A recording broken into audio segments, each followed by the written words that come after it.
اللہم صلی علی سیدنا محمد و علی آل سیدنا محمد و بارک وسلم۔ السلام علیکم ورحمۃ اللہ وبرکاتہ۔ شب بارات ایک عظیم رات ہے کہ جس میں اللہ تبارک و تعالی اپنے بندوں پر خاص رحمت فرماتا ہے۔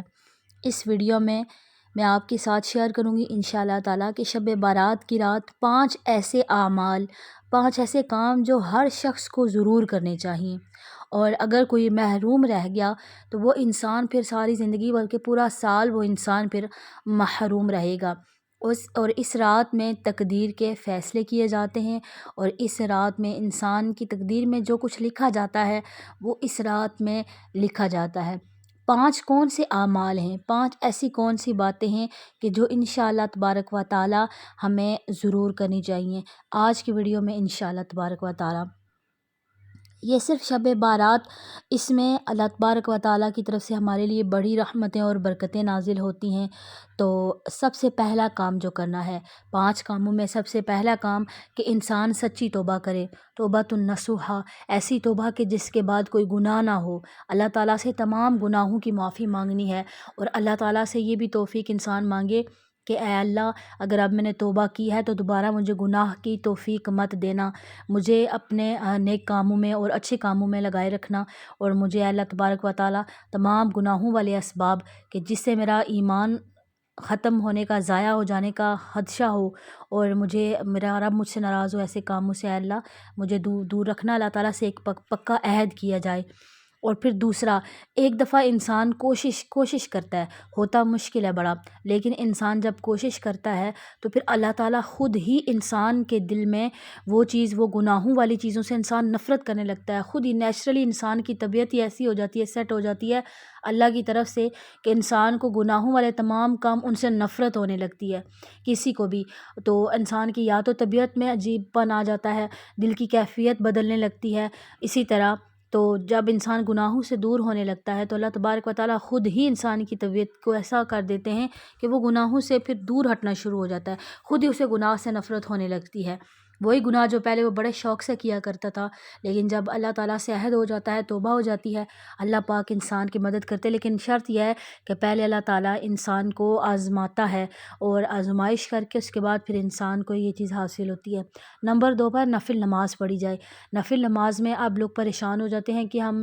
نوافل پڑھیں تو کون سے نوافل پڑھیں، ان کی نیت کیا ہوگی، ان کا طریقہ کار کیا ہوگا۔ نوافل اسی طرح پڑھے جائیں گے جس طرح عام نارمل ہم 2 نفل پڑھتے، بالکل اسی طرح۔ اور اگر کوئی انسان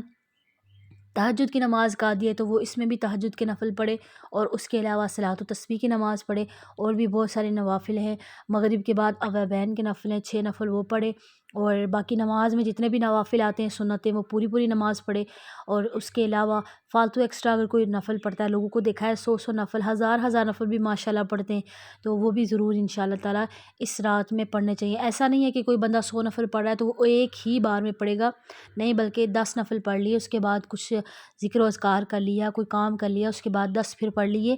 اللہ تبارک و تعالیٰ انسان پر سختی نہیں کرتا، بلکہ جتنا آسانی سے ہو سکے اتنا انسان پڑھ لے۔ اور اس کے بعد نمبر 3 پر قرآن پاک کی تلاوت ضرور کی جائے۔ قرآن پاک جو ہے یہ ہمارے لیے پوری ایک مشعل راہ ہے، اور ہمارے لیے زندگی گزارنے کا ایک قانون بھی ہے، اور ہمارے لیے ثواب بھی ہے، عبادت بھی ہے، تو قرآن پاک کی تلاوت ضرور کی جائے۔ نمبر 4 پر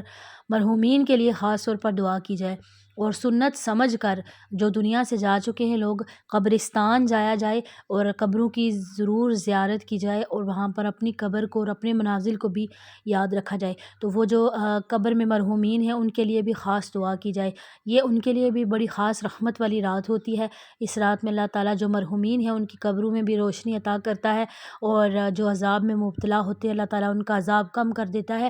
تو نبی پاک صلی اللہ علیہ وآلہ وسلم بھی اس رات جنت البقیع میں تشریف لے گئے، وہاں پر جا کر رسول اللہ صلی اللہ علیہ وآلہ وسلم نے تمام مرحومین کے لیے اور پوری امت کے لیے دعا کی۔ تو یہ نبی پاک کی سنت سمجھ کر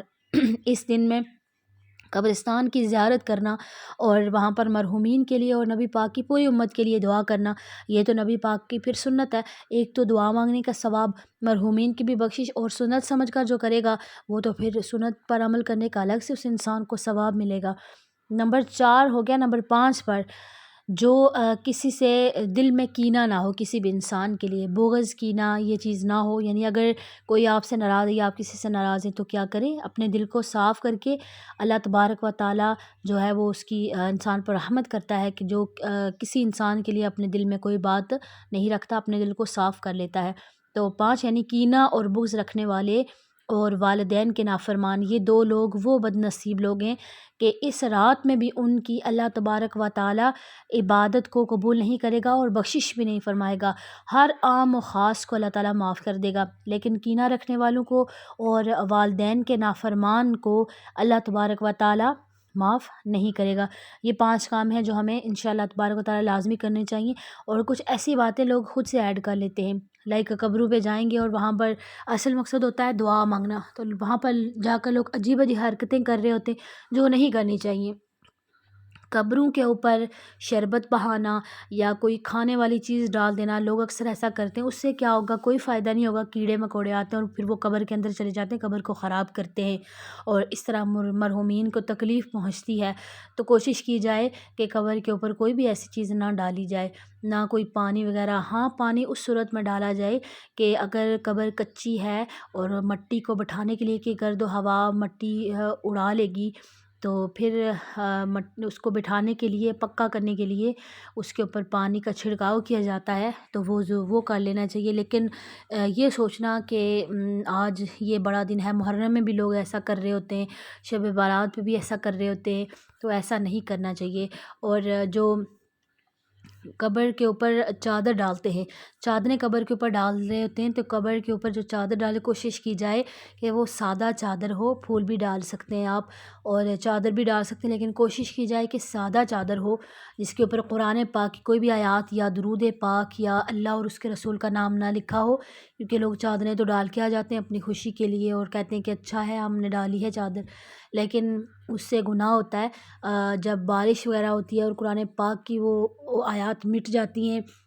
اور وہ چادر خراب ہو کر پھٹ جاتی ہے، اور پھر بعد میں ایسا ہوتا ہے کہ بعض جانور وغیرہ، بلیاں اور اس طرح کے جانور گھوم رہے ہوتے ہیں اور پھر وہ قرآن پاک کی آیات کی بے ادبی ہوتی ہے، پھر گناہ ملتا ہے۔ کوشش کی جائے کہ سادہ چادر ڈالی جائے، پھول بھی آپ ڈال سکتے ہیں، اور مرحومین کے لیے زیادہ سے زیادہ صدقہ و خیرات کیا جائے اور ان کی بخشش و مغفرت کے لیے انشاءاللہ تبارک و تعالیٰ دعا کی جائے، اور گھر میں بھی نوافل کا اہتمام کرنا اور